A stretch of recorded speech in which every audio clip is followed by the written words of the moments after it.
사마리아 여자 한 사람이 물을 기르러 왔으며 예수께서 물을 좀 달라 하시니 이는 제자들이 먹을 것을 사러 그 동네 들어갔음이라. 사마리아 여자가 이르되 당신은 유대인으로서 어찌하여 사마리아 여자인 나에게 물을 달라 하나이까 하니 이는 유대인이 사마리아인과 상종하지 아니함이라. 당시 습관이 유대인과 사마리아인은 눈길도 서로 주고받지 않았고 사람이 지나가면 외면하고 말았는데 도대체 왜 사마리아 여자한테 유대 남자가 말을 겁니까? 웬 수작을 거는 겁니까? 이 여자는 또 상처가 많을 대로 많아서 남자들의 속셈을 훤히 들여다보는 여자인데 누가 그 여자한테 혼자 있는 여자한테 말을 걸겠어요? 그럼 이 남자가 왜 이러나? 물을 왜 달라 그러나? 그렇게 생각한 것이죠. 예수님께서 이렇게 대답하십니다. 예수께서 대답하여 이르시되 내가 만일 하나님의 선물과 또 내게 물을 좀 달라 하는 이가 누구인 줄 알았더라면 내가 그에게 구하였을 것이요 그가 생수를 내게 주었으리라. 예수님은 니고데모가 찾아왔을 때 별 말씀하지 않습니다. 너는 거듭나야겠구나. 최고의 종교 지도자, 유대 지도자가 왔을 때는 너는 거듭남, 이런 어려운 단어를 썼어요. 그런데 이 여인에게 무슨 말을 써야 되겠습니까? 구원, 영생, 섭리, 뭐 이런 말을 쓰겠어요?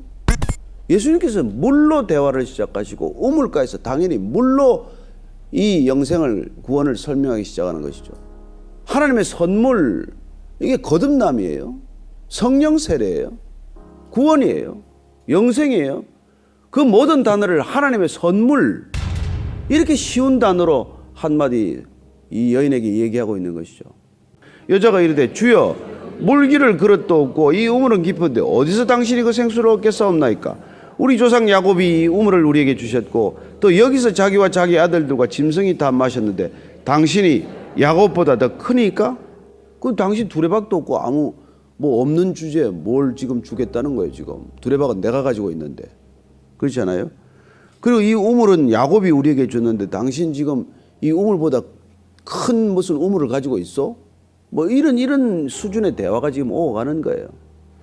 그러나 예수님께서는 이 여인에 꼭 맞는 가장 필요한, 본인 자신도 자신의 필요를 모르는, 내 목마름, 이 해갈될 수 없는 인생의 목마름의 원천이 어디서 비롯되는지를 모르는 한 여인에게 생수, 그 생수, 다시는 목마르지 않은 생수, 이걸 가지고 이 여인의 가슴을 열어 젖히는 것이죠. 예수께서 대답하여 이르시되 이 물을 마시는 자마다 다시 목마르리니와 내가 주는 물을 마시는 자는 영원히 목마르지 아니하리니 내가 주는 물은 그 속에서 영생하도록 솟아나는 샘물이 되리라. 너는 이 물을 마실 때마다 목마르지 않니? 너 또 가서 우물 깊고 가서 물 마시고 나면 물 떨어지면 또 목마르면 또 여기 와서 물을 길어야지. 근데 말이야, 내가 내게 주는 물은 한 번 마시면은 그 물이 내 가슴 속에서 영원히 솟아나는 샘물이 될 거야. 이거 얼마나 정말 멋있는 말이에요. 그리고 얼마나 시적이에요. 물이 한 번 내 안에 들어가면 거기서 그냥 펑펑 솟아오르는 샘물이 될 거야. 그러면 넌 다시 목마르지 않아. 얼마나 궁금하겠어요. 뭔데 그 물이? 안 궁금합니까? 저는 이런 주님을 우리가 만났다는 것입니다. 우리 수준에 꼭 맞게, 우리 가장 필요할 때 찾아오셔서 내가 내 인생의 모든 것들을 내가 충족해 하리라. 그분이 오시면 우리는 더 이상 목마르지 않습니다. 그분이 오시면 더 이상 허기 지지 않습니다. 안 먹어도 배부르고 안 마셔도 목이 마르지 않습니다. 저는 그런 분이 우리의 주님이시라면 그 주님을 어떻게 우리가 전하지 않을 수 있겠습니까? 그런 기쁨과 그런 만족을 경험했다면 우리 가까이 있는 사람, 적어도 내가 사랑하는 사람, 그 사람에게 어떻게 이 생수를 같이 마시도록 권하지 않겠습니까? 이르시되 가서 내 남편을 불러오라. 여자가 대답하여 이르되 나는 남편이 없나이다. 예수께서 이르시되 내가 남편이 없다 하는 말이 옳도다. 너에게 남편 5이 있었고 지금 있는 자도 내 남편이 아니니 내 말이 참되도다. 가서 내 남편을 불러오라. 이게 무슨 말입니까? 갑자기 물 얘기하다가 남편은 왜 나옵니까? 여자가 이렇게 낮에 12시에 물을 기르러 오게 된 게 뭐 때문이겠어요? 뭐 때문에 낮에 12시에 매번 이렇게 사람 눈을 피해서 물을 길러 와야만 합니까? 사람 눈을 왜 피하게 되었어요? 우리 인생이 왜 목마르게 되었냐? 왜 이렇게 사람을 두려워하는 대인 기피증이 생겼냐? 왜 마셔도 목에 해갈이 안 되느냐? 그 원인이 뭔지를 예수님께서 지금 들여다보게 하시는 거 아니에요. 내 남편을 불러오라. 여자가 남편이 없습니다. 왜 없겠어요? 지금도 사는 남자가 있는데. 근데 예수님께서 너 남자 지금 있잖아. 이렇게 말하지 않아요. 남편이 없다라고 하는 말을 존중해 주는 것을 듣게 됩니다. 그래, 맞다. 너 5 남편하고 살았지만 다 헤어졌잖아. 지금 6째 남편도 정상적인 결혼이겠어요? 그러니 너가 정말 지금까지 남편다운 남편을 찾아서 6 남자하고 살아봤지만 남편다운 남편 아직도 한 번도 못 맞다는 내 말이 맞다. 이 얘기를 해주시는 거죠. 이렇게 그 마음을 온전히 받아주는 것을 본단 말이에요. 여러분, 복음이란 하나님의 예스예요. 노가 아니고 하나님은 우리를 받아주는 예스란 말이에요. 우리는 어디 가나 노라는 것을 경험하게 돼요. 난 너하고 달라서 난 만나고 난 너하고 시간이 없어. 대출 받으러 가면 너는 자격이 안 돼. 무슨 학원 가서 너는 아직까지 여기 올 자격이 안 돼. 일생 우리는 거절을 경험하고 살아가지만 하나님은 누구도 예스 받아준단 말이에요. 사람은 받아준단 말이에요. 죄를 받는 건 아니에요. 사람은 누가 되었건 사람을 받아준단 말이에요. 이게 놀라운 복음의 소식이라는 것입니다. 여자가 너무 깜짝 놀랐죠. 아니, 이 사람 용하네. 그죠? 19절이 그 얘기 아니에요. 19절 읽습니다. 시작. 여자가 이르되 주여 내가 보니 선지자로소이다. 보니까 주여라가 되죠. 금방 호칭이 달라졌어요. 그냥 한 사마리아 여인에게 수작 끄는 한 유대인 남자로 생각했다가 아니 이분은 누구야 도대체? 그러면 호칭이 로드로 바뀌었단 말이에요. 그 당시에 가장 존칭이 주여예요. 이 여자는 순식간에 자기 전체를 알고 계신 분에게 두려움을 느끼게 되고 주님이라고 부르게 되는 것을 보게 됩니다. 우리 조상들은 이 산에서 예배하였는데 당신들의 말은 예배할 곳이 예루살렘에 있다 하더이다. 대화는 이렇게 점핑하듯이 다음 단계로 넘어가게 됩니다. 남편 얘기에서 예배 얘기로 넘어가는 것을 보게 됩니다.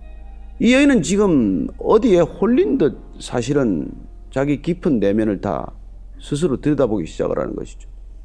남편의 문제가 아니라 예배의 문제구나. 아, 이때까지는 나는 남편 문제인 줄 알았는데 혹시 이 선지자를 보니까 이거는 깊은 내 내면의 영적인 갈망의 문제구나 하는 것을 표현할 수 없지만 언어로 표현할 수 있지만 우리 인간은 직관적으로 그걸 느낀다는 것입니다. 이 여인은 지금 남편에게서도 만족한 적이 없고 예배를 통해서도 만족한 적이 없는 여인이에요. 그래서 이 여인은 순식간에 이 남자 문제에서부터 예배 문제로 점핑하는 것을 우리는 보게 됩니다. 우리 조상들은 이 산에서 예배하였는데 당신들의 말은 예배할 곳이 예루살렘에 있다더이다. 예수께서 이르시되 여자여 내 말을 믿으라. 이 산에서 말고 예루살렘에서도 말고 너희가 아버지께 예배할 때가 이르리라. 예배는 장소의 문제가 아니다. 예배는 대상의 문제다. 예배란 아버지께 드리는 것이지 여기서 드리고 저기서 드리는 게 아니다. 여러분, 예배는 이 교회 저 교회 문제가 아니에요. 예배가 무슨 강남에 드려야 됩니까? 강북에 드려야 됩니까? 서울서 드려야 돼요? 무슨 해남 땅끝에서 드려야 합니까? 그런 문제가 아니란 말이에요. 예배란. 이때까지 너희들은 전부 어디서 예배 드리느냐? 예루살렘 성전에서 드려야 된다. 아니다, 베델에서 드려도 된다. 좀 더 화려한 성전, 좀 더 웅장한 곳, 좀 더 무슨 성가대가 많은 곳, 그런 데서 예배 드리려고 하는데 아버지께 예배를 드려라. 아버지께.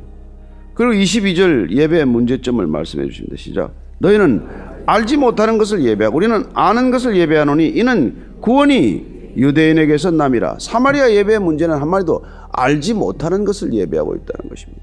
그렇죠. 누구에게 예배 드려야 하는지를 정확히 모르고 있다는 뜻이에요. 이게 여러분 이방 종교의 문제점 아닙니까? 예배 대상을 잃어버린 것, 감사의 대상을 잃어버린 것, 소망의 대상을 잃어버린 것, 그게 불분명한 게 문제라는 것이죠. 이 세상에 제일 비극적인 게 예배할 대상이 없는 거예요. 그래서 우상을 만드는 거 아닙니까? 그래서 이때까지 이 여자의 문제는 뭐냐면 이 그리심 산당에서 예배드리면서 하나님을 못 만났기 때문에 남편을 하나님의 자리에 둔 게 문제란 말이에요. 어떤 남편이 하나님이에요? 어떤 남편이 내 인생을 만족시켜줘요? 얼만큼 벌어야 내 인생이 온전히 해결이 만족이 됩니까? 그렇습니다. 채워질 수 없는 대상으로부터 찾는 삶은 그게 남편이건 그게 돈이건, 그게 권력이건, 그게 무슨 뭐 지식이건 다 똑같은 거예요. 우리는 이렇게 여러 남편에서 만족을 찾고자 하는 사람은 경멸하는 경향이 있어요. 돈에서 찾는 건 뭐 대단히 다릅니까? 권력을 가지고 무슨 뭐 찾는 사람들은 이 여러 남자한테 찾는 거하고 다르다고 생각을 하십니까? 우상의 뿌리는 하나예요. 따라서 지금 오늘 이 예배 문제가 해결이 돼야 된다는 거예요. 알지 못하는 것에 예배를 드리기 때문에 자꾸 다른 걸 찾는다는 말이에요. 알지 못하는 것을 예배를 드렸기 때문에 교회를 다녀도 하나도 바뀌지 않아요. 이 교회 저 교회를 뭐 전전한다고 문제가 해결이 됩니까? 오늘 주님께서는 이 교회 저 교회 문제가 아니라 아버지를 제대로 예배 드리고 있냐, 아버지를 만났냐, 이 말씀을 하고 계신 것이죠. 아버지께 참되게 예배하는 자들은 영과 진리로 예배할 때가 오나니 곧 이때라. 아버지께서는 자기에게 이렇게 예배하는 자들을 찾으시니라. 하나님은 영이시니 예배하는 자가 영과 진리로 예배할지니라. 참되게 예배하는 자들은 영과 진리로 예배한다고 말합니다. 여기서 저기서가 아니라 참되게 예배란, 참된 예배란, 진정한 예배란 성령 안에서, 진리 안에 있는 것을 예배라고 한다는 것이죠. 이 영과 진리를 이렇게도 해석합니다. 진리의 영 안에서, 이렇게도 해석한 사람이 있고, 또 우리가 뭐 진리의 말씀 안에서, 그러니까 성령과 말씀 안에서라고 하기도 하고, 또 진리란 예수님께서 나는 곧 길이요 진리요 생명이라고 하셨기 때문에 예수님 안에서, 성령 안에서 아버지께 드리는 이 삼위일체적 우리의 온전한 태도를 일컫는 거라고도 볼 수 있겠죠. 여자가 이르되 메시아 곧 그리스도라는 이가 오실 줄을 내가 아노니 그가 오시면 모든 것을 우리에게 알려주시리다. 아니 이분은 도대체 누구신데 예배의 본질을 이렇게 말씀하실 수 있나? 근데 이게 이 사마리아인도 마찬가지지만 메시아가 오셔야 한다는 건 다 알아요. 이 이스라엘의 문제는 메시아가 오셔야 해결된다. 이게 이스라엘의 메시아 대망사상입니다. 이스라엘에 사는 사람 누구라면 이 지금 로마의 치하에서 압제해서 우리가 헤롯 정권 아래 이렇게 신음하고 있는데 메시아가 오셔야 된다. 이건 아는 얘기란 말이에요. 그러니 이 여자가 이분이 말씀하신 걸 들으니까 이게 메시아 얘기를 하고 계신데 맞습니다. 그러면 그리스도가 오시면 이걸 다 우리가 알게 될 겁니다.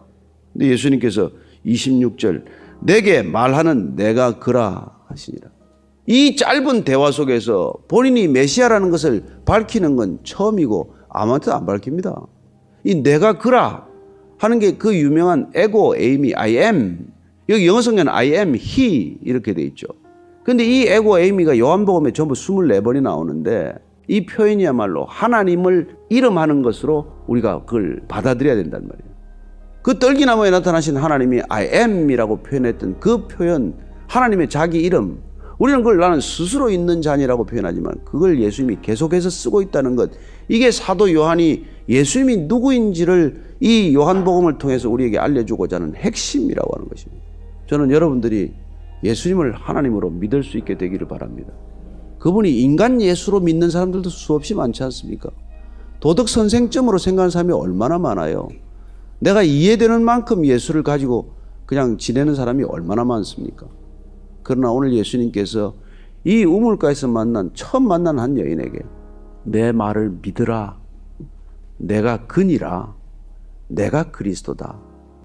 이 인생에 풀리지 않는 문제, 어떻게 이 남자 저 남자 좀 만나면 좀 잘 살아볼까, 문제 풀릴까 하던 여인이 예수님을 만남으로써, 그리스도를 만남으로써, 그 그리스도를 쑥 받아들임으로써 이 여인은 한순간에 구원받은 사람이 되고 참 예배자가 된다는 것입니다.